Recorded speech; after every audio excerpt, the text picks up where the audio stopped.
Brought to you by ITC Sunrise मसाले, स्वाद बिहार का। उपेंद्र कुशवाहा लोकसभा का चुनाव हार जाते हैं काराकाट में, लेकिन अब उन्हें राज्यसभा का सदस्य बनाया। सांसद बनते ही अपने पूरे रूप में हैं उपेंद्र कुशवाहा। उपेंद्र कुशवाहा को अगर आप देखें तो जिस तरीके से लोकसभा चुनाव को लेकर उन्होंने अपनी राय दी, अब वो विधानसभा चुनाव को लेकर दबाव बनाने लगे। नमस्कार, प्रणाम, बिहार तक देख रहे हैं आप। मैं हूं आपके साथ इंद्र मोहन। एनडीए के घटक दल में शामिल है आरएलएम और आरएलएम के प्रमुख हैं उपेंद्र कुशवाहा, जो राज्यसभा के मेंबर हैं। दिल्ली में एक प्रेस कॉन्फ्रेंस हुई। उस प्रेस कॉन्फ्रेंस के दौरान उपेंद्र कुशवाहा से एक सवाल पूछा गया। सवाल यह था कि विधानसभा चुनाव में कितने सीटों पर वो चुनाव लड़े। हालांकि सीटों की संख्या तो वो नहीं बताते हैं, लेकिन वो ये जरूर कहते हैं कि लोकसभा का चुनाव और विधानसभा का चुनाव अलग होता है और इसमें दोनों के सीट बंटवारे का फॉर्मूला भी अलग है। तो इस देखा जाए कि कैसे सीट बटे।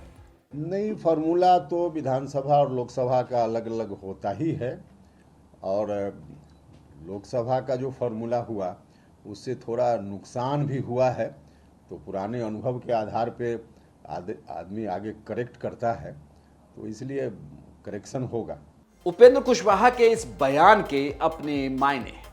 ये बयान भले ही विधानसभा चुनाव से लगभग 1 साल पहले दिया जा रहा है, लेकिन अगर आप इस बयान को देखिए तो इसे आप देखेंगे कि आरएलएम पार्टी के प्रमुख का ये बयान कहता है कि अगर सीट शेयरिंग का फॉर्मूला विधायकों के गुणागणित से और सांसदों के गुणागणित से तय होता है, तो इसमें जिस पार्टी के पास कोई सांसद नहीं, कोई विधायक नहीं, तो आने वाले विधानसभा चुनाव में उसे कितनी सीटें मिलेगी ये तय कैसे होगा।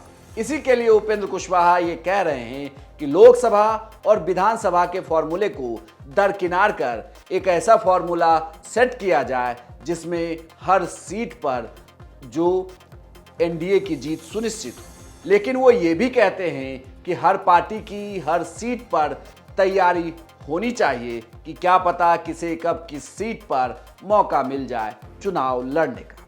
कुल मिलाकर देखा जाए तो एनडीए के अंदर इस बार चुनाव में विधानसभा की सीट बांटने को लेकर जरूर सिरफुटअव्वल हो सकती है, क्योंकि बीजेपी है, जेडीयू है, एलजेपी के दोनों धड़े हैं, आरएलएम है और हम पार्टी है।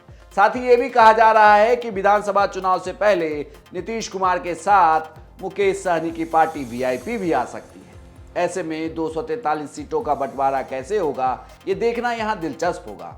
भले ही लोकसभा में 12-12 सांसद हैं इनके, लेकिन विधानसभा में बीजेपी की सीटें ज़्यादा है, जेडीयू की सीटें कम, और वहीं विधानसभा में पिछली बार चिराग पासवान की पार्टी की एक भी सीट नहीं, लेकिन लोकसभा में 5 है।